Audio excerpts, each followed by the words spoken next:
Hi, everyone. My name is Kirk Bachman, and welcome back to The Ultimate Dish. In today's episode, we're speaking with Tiffany Moore, a United States Army veteran, entrepreneur, and co-owner of the exquisite Event Hall at Cascade, located in Southwest Atlanta. While deployed to Kuwait in support of Operation Iraqi Freedom, Tiffany suffered an injury downrange that required multiple cervical spine surgeries and rendered her unable to walk for a time. Although doctors told her that she would never be able to pursue her dream of opening a restaurant or to work in the culinary field, through incredible determination, Tiffany graduated with honors from Auguste Escoffier School of Culinary Arts in 2019, and then went on to win multiple grants to start her own restaurant, Lola, Pecan. Join us today as we chat with Tiffany about starting a restaurant, culinary education, military life, and how to stay focused on achieving your goals despite overwhelming setbacks. Welcome, Tiffany. Hello.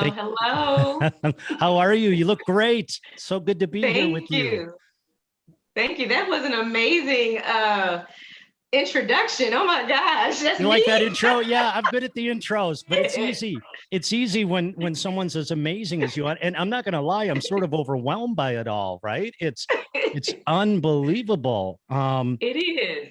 It truly is an honor to spend some time with you today. We've got some great questions, but also just time to chat. We'll talk about anything that you want to talk about. Your story is fascinating, and like I said, the more I continue to read or view, the more amazed I become. I love the perseverance. I love the determination, right? The grit, I like to say.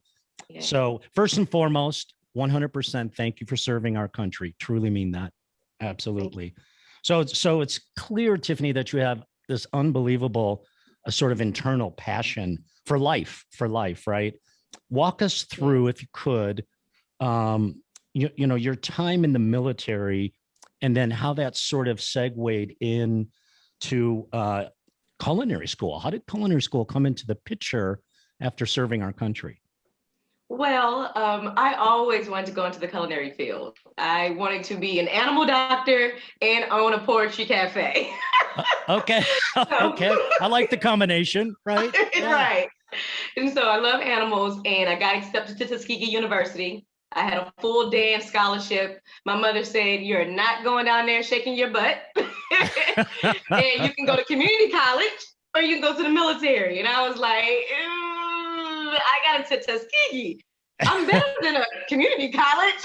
And so I ended up joining the Army. I wanted to join the Army as a cook. And the recruiter at the MEP station said, "You really don't want to do that. You're going to work on holidays. You're going to work on weekends. You're going to work evenings." Just like the industry.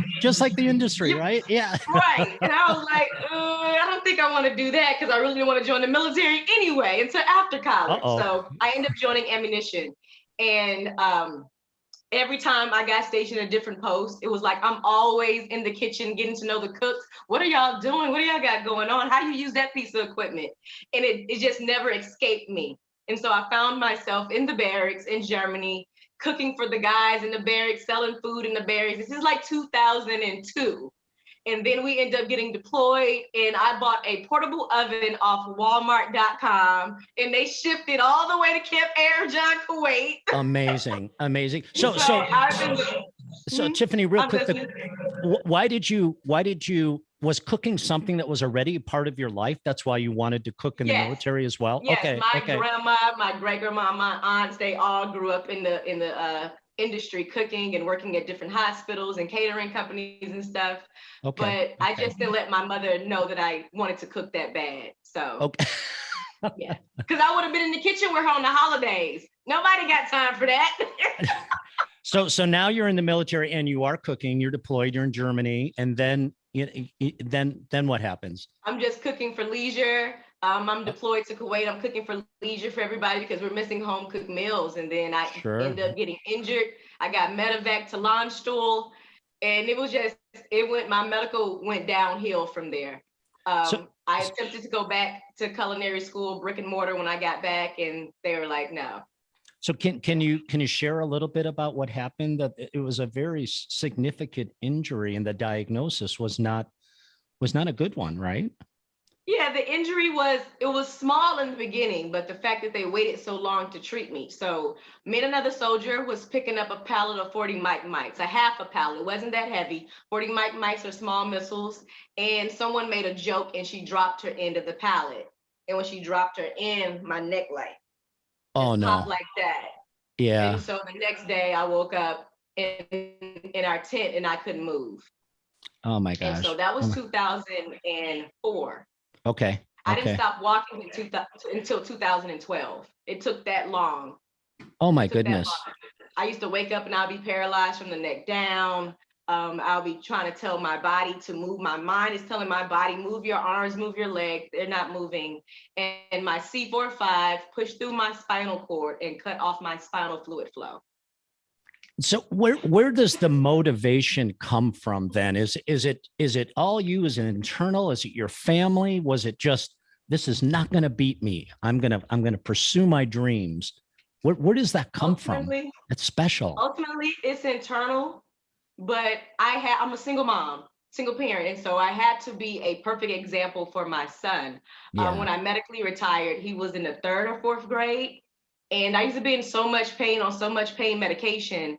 And he used to come home from school and say, Mom, you just sat in the bed all day? Or he'll come in the house and say, I don't smell nothing cooking. You just sat in the bed all day? And about the 4th time he did that, I was like, you know what? I'm not setting a good example. Let me get my butt up. And so I had to become the perfect example in my home for my son, because I didn't want him to be lazy or to think that this is what happens when you get injured. You just give up on life. How proud is your son of you today? Yeah, he's proud. He's pretty proud. Yeah. I see him smiling and blushing and, oh yeah, that's my mom and stuff like that. Now that he's a teenager, he just graduated high school, I can definitely see it. And it makes me feel like I've accomplished the biggest goal. It's such a beautiful story. Beautiful story. Yeah. And you have so much to be proud of, right? Every time that you look at him and he looks at you, right? I really, really appreciate that story. So you've mentioned that the recovery was long. And at that time you had served already in the military for 11 years. Would you have continued to serve had it not been for this injury? Okay. Oh yeah. Okay. This would have been my 20th year. 2021 would be my 20th year in the military. I would have been retiring this year, for real, instead of 2012. Big thanks to Mom, right? You didn't want to go into the military. And right. I throw that back up in her face all the time and say, hey, I'm retired. You made me join the Army. Just such a great story and so appreciated. So we move forward then, and your prognosis becomes better and better. And a lot of it's because your heart and your mind and your son and your motivation. So Escoffier comes into the cooking has not left your passion, right? You're still thinking about it. And so Escoffier's online modality becomes sort of the catalyst to you realizing your dream, right? So tell me about how that all came about. How did you discover Escoffier and get started? So I finally realized, my kid is about to graduate high school in a couple of years. It's time for me to get back on the path of alignment for what I've been wanting to do my whole life, and that's to finally graduate culinary school. And so I went to the VA, did all the vocational rehab testing and stuff like that to see if they will allow me to go back to school. And they told me no. And they said, if you go back to a brick and mortar school or work in the culinary field, it's going to exacerbate, however you say that word, your injuries, going to hurt your injuries more. So it was dangerous. It was dangerous for you to continue. Yeah. Okay. Correct. And so I was like, this is the only thing that I want to do. And I remember the lady said, I'm sorry, Miss Moore, I can't help you. And I sat there in the parking lot and cried. And as I'm scrolling on Instagram, social media fills our time. Yeah. I said, wait a minute, what is this? Online culinary school? I had this idea in 2006. What is this? I went and I filled out the information. Yeah, that's what I felt. I felt it was meant to be. I filled out the information right there in the car. And by the time I got home, which was about 45 minutes away, someone was calling me and I was enrolled in the next 2 weeks. An unbelievable story. Yeah. And so the VA they were comfortable with that, right? because I couldn't use vocational rehab. I had to use my regular GI Bill. Got it. Okay. So there's two separate pots that I had to look forward to. Yeah. So then you're enrolled in school, pursuing your dream. It's all kind of coming together, and then another hiccup, as I understand. Another hiccup. The pain, even though I've had 2 cervical spine surgeries, I'm in pain like every single day. And it feels like somebody has hit me on the back of the head with a 2x4.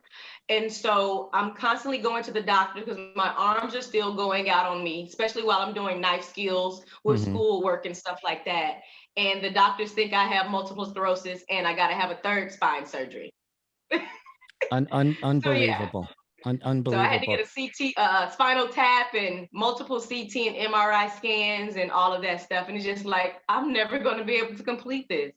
But I had to push past the limits of my mind to complete this goal that I've always wanted, because I knew I wasn't going to be happy.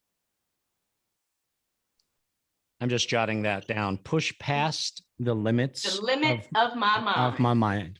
I said that in my graduation speech too. I gave the commencement speech when I graduated in 2019. Yeah, it's brilliant. It's brilliant. Yeah. Your courage, I'm at a loss for any other word than courage. Your courage is inspiring. It really is, Tiffany. And so for those listening, what would you share in terms of, your takeaway or any advice? Because we all have setbacks, right? As we go through life and we try to pursue our dreams. You not only went on to graduate, but you went on to graduate with honors. And as you mentioned, you spoke at the commencement ceremony. Gosh, how does I had a dream. I had a dream that the administration was going to ask me, and I had that dream back in like February, March, and I woke up out of my sleep and I wrote the graduation speech then. So when they sent me an email asking me to do it, I said, "Oh, I have it to you in 24 hours." They said, "I said I wrote this out 3 months ago. Don't worry." Meant to be. And like you did during the speech, what are your words of advice for others who are struggling, whether with the pandemic or just in life in general, to keep going? Where do you find the courage? I think to myself, and I tell people, and I said in my graduation speech, are you limited by your mind, or is your mind limitless? To get through life, you're going to have to be mentally strong. Your mind is the strongest muscle, strongest system in your body. It controls everything you do along with your nervous system. So if you lose the mental race, everything else goes away. It doesn't matter. But if you can stay mentally strong, you can get through anything in life. Such great advice. Such great advice. So let's move a little bit forward. Let's chat about Lola Pecan. Incredible name. I love it. Thank you. Where did the inspiration come from? Not just the name, but the concept and I'm farm to table. Is that fair to say? That's the concept, right? So let's talk about it. This is your chance for a plug. This is a plug for Lola Pecan. Lola Pecan will be a farm to table restaurant in Atlanta. I love growing my own food. I feel that my purpose in this universe is to feed life. And so educating and feeding life into people prolongs healthy living, mental stability. And this is what helped me get through my issues in life. And so Lola Pecan, Lola is my grandmother's name. She passed away last year right before the pandemic, February 20th, 2020. And they said she passed from H1N1. I think it was COVID, but whatever. And pecans, we had 2 big pecan trees growing up in the front of my house growing up. And I used to hate picking up the pecans out of the driveway. But some of my teachers love pecans, and so I would pick them up and give them as gifts. And I just got on their good side. So you have been giving for a long, long, long time. So what part of Atlanta? Where Southwest Atlanta. I wanted to be Southwest Atlanta. My mother brought me some land about 3 years ago. So I got on 3 acres. She's giving me an acre of land to build Lola Pecan. So I'm just trying to win as much grants as possible. before I take out a loan. I'm so excited for you. So let's talk about the grants that you've received or won. Street Shares and FSERV, is that correct? Yeah. FSERV, yes, sir. FSERV. So what's that process about to receive those types of grants? That's wonderful. So the first grant I received was from Street Shares. It's a nonprofit for military veterans to help you pursue your entrepreneurial dream. And out of 160 applicants, I was the top 13. And then out of that, I was the top 3. And out of that, I was the top 1. I pitched my farm to table concept at a military influencers conference in the day before Veterans Day, November 2020. And I came in first place. And with coming in first place, I won $15,000. One of the judges, she owns Pfizer Financial Services, Clover, First Data, tech company. And while I'm giving my speech, apparently she was getting text saying, "Oh, that's Chef Tiffany Moore. She catered our event 3 years ago." So when I got off stage, she ran up to me and said, "Oh my gosh, I did not know that was you. I've been getting text messages. Send me an email right now. I have a grant for you. I have something for you." So I did exactly what she asked, and she put me in for a grant with her company for $10,000. And then at the last minute, a law firm, Holland and Knight, they have offices all over the states and international. They gave me $20,000 in legal fees, free legal fees. Incredible. It has been an amazing journey since graduating from Escoffier. It's like the doors are just opening up because I'm on the path that I never left. The world comes together in a beautiful way, doesn't it? Through perseverance and determination. So what was that journey? Yet another chapter in your life. What was that journey like? Well, you're still on that journey, opening a restaurant, especially for our students listening. So you're an entrepreneur and a celebrity, but what's that process like? So securing funding is one thing, but there's so much that goes into a business plan, right? So correct. So that's been, I think the business plan has been the main portion of spending the money because they are expensive. It's a lot of redoing and researching and do this and do that. And I'm like, oh my God, I just thought I can just get money and just go open up something. It doesn't work like that because I definitely don't want to fail once I've been through all of this. So I have to have a sound business plan, have discipline about how I'm spending the funds, make sure I'm doing it and using them, allocating them appropriately. So yeah, it's a lot. It's not as easy as I thought it was going to be or how easy people make it seem. Definitely not. Yeah. Well, the business plan is all about location. Yeah, location, the business plan. Talk about the menu. Talk about what that process feels like. What's the menu going to be like? And are you testing? The menu is going to have of course, farm to table foods. I'm going to grow my own on my property and then also source locally from other local farms. I'm going to make my own seasonings already. I know other chefs that make their own seasonings. So I'm going to recycle the dollars for small business owners and entrepreneurs and other chefs. I'm going to have a vegan food as well. I do a lot of good vegan food. Oh, great. And I'm not vegan. I say I'm vegan-ish because when I smell pork ribs, when I smell pork ribs, it's over. So I'm definitely going to have some barbecue. I think I'm one of the only women that makes the best barbecue in the world. You're confident. I like that. Yeah. I like that. Right.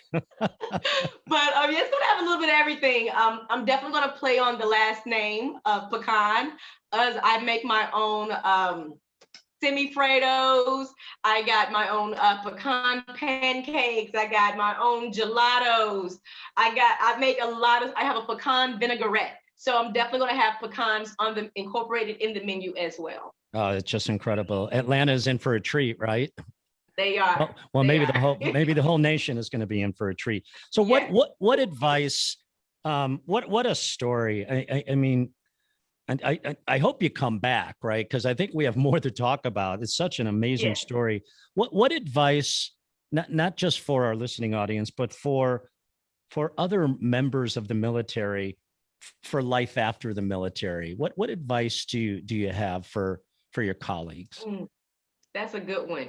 If you get stuck and stagnant and stuck on, well, when I did this when I was in the military, and you never learn how to adjust to the civilian world, you will get lost. You will get depressed. And the more and more you pull away from your friends and family, you're going to get lonely. And that is not the place you want to be. 22 soldiers on average commit suicide every day. And they do that because they have not adapted to the real world that's around them yet. I see it all the time.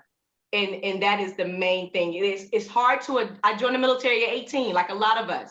When you join straight out of high school or that young, it's easier to shape and mold your mind. And so when you get out at 20 years later and you're 42 years old, you went in at 18, it's like, wait a minute, it's hard to adapt. Yeah. It's hard to adapt. You want, especially if you're in a leadership position, no one is not going to listen to your authority because you have none out here.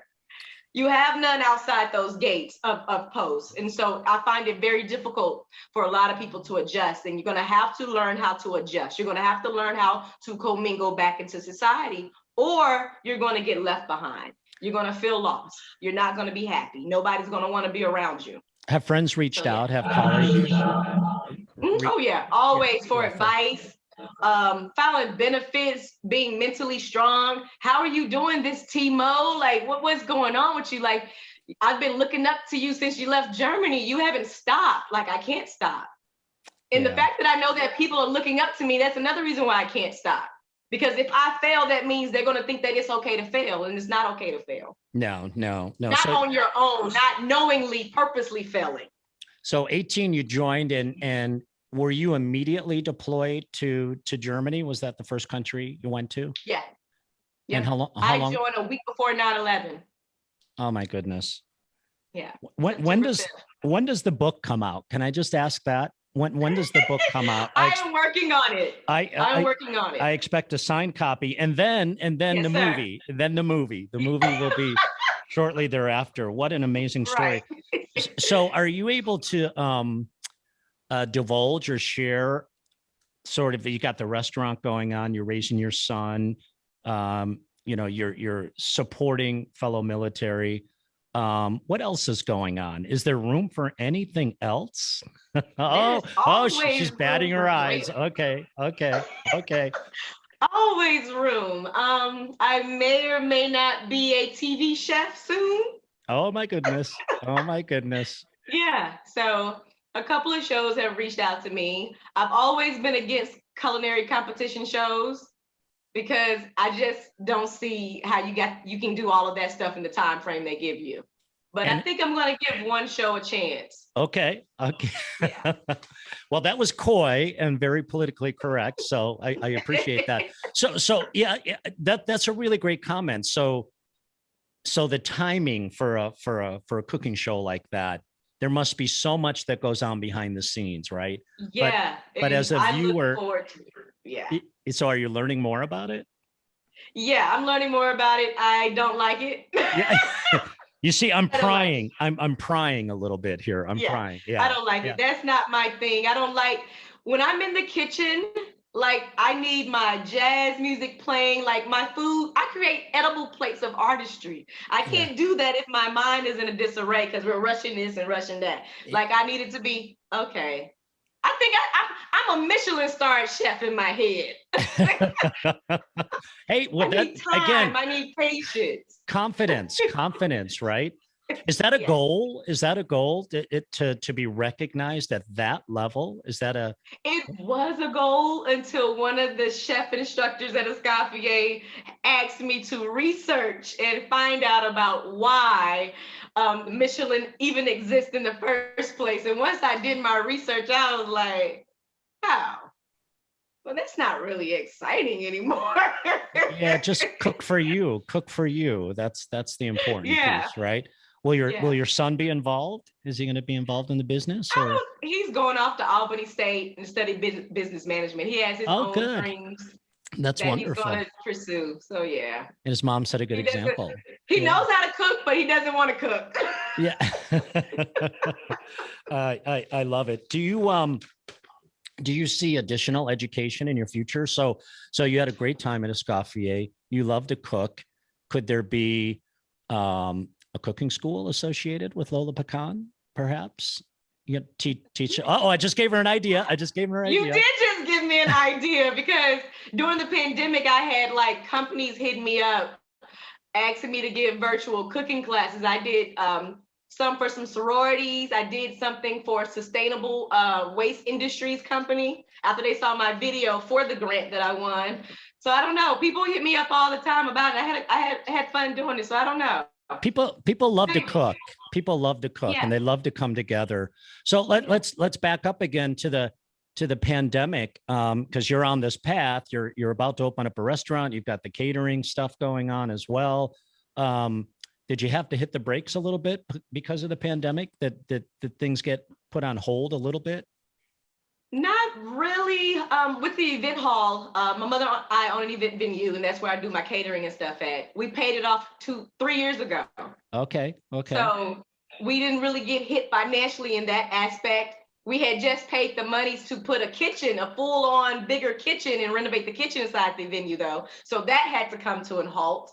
But I just got back on my grind and started focusing on me. I had applied for that grant that I won in November. I had applied in April and I didn't get selected. And so I just went back to the drawing board, working on my menus, my recipes, getting my recipe book together for when I finally opened the restaurant. So I just focused on the base. Yeah, that's what I did in the pandemic. I did a lot of Chef Tiffmo to-go meals to test out my menus and stuff like that. And great. I made more in the pandemic than I did the year before. So I didn't get no type of PPP, EIDL, no nothing, or the RFF. I didn't even get any of that because I made more money in the pandemic than I did the year prior. Success. So we didn't talk about the catering business. Is this ongoing as well on the side? Yes. Yes, I still have it. Yeah. And is that located in Atlanta as well? Yes, it is. Mm-hmm. Oh my gosh. I don't know where you find the time. I don't know where you find the time. Well, we're getting to a point where we'll wrap it up, but I always like to first of all welcome you back again. When the restaurant opens, I want to chat more. Speaking of which, this day and age, what's the menu physically going to be like? Are you going online? Are you doing a code? Are you going to go old school with the menu that gets presented to the customers? I miss getting a menu. I got to have a menu because it's going to change. Yeah. It's going to change weekly. There you go. So it's going, yeah. Well, farm to table, right? So you're going to follow the season and the harvest and all of that. But yeah, so that's my request. Follow my mind. Whatever I feel like cooking. There you go. There you go. It's the special. I always say, if you're in my kitchen, you're in my mind. Welcome. Okay. Oh, I love it. That should be on the cover of the menu. I like that a lot. Yeah. So speaking of menus, the name of the podcast is The Ultimate Dish. So Tiffany, what in your mind is the ultimate dish? Tough one. The ultimate dish to me is good friends, family, great times, just eating great food and imbibing on some adult beverages and seeing people's faces light up when they taste something interesting to them that they would have never tasted before. And the fact that I'm introducing it to them and they trust me enough to eat it. Like I love introducing people to new flavors, new items, new food groups. I love that. That makes me feel great. And I'm sure it makes my friends and family and customers feel great as well to see their faces light up. Because, when you get some good food and you do a little dance, you just, I love seeing people do that. Absolutely. So that's a great answer, right? So it's really about the ambiance and it's around, who's around the table with you. And then the food is just part of that. I love that. That's a great response. Tiffany, I want to thank you. I'm so inspired by you. And I know so many of Escoffier's alumni and current students are motivated by you to get to the finish line. I wish you only the best in the future. And when I get a chance to come down to Atlanta, I hope you have a table for me. Yes, sir, I will. Thank you again, Tiffany.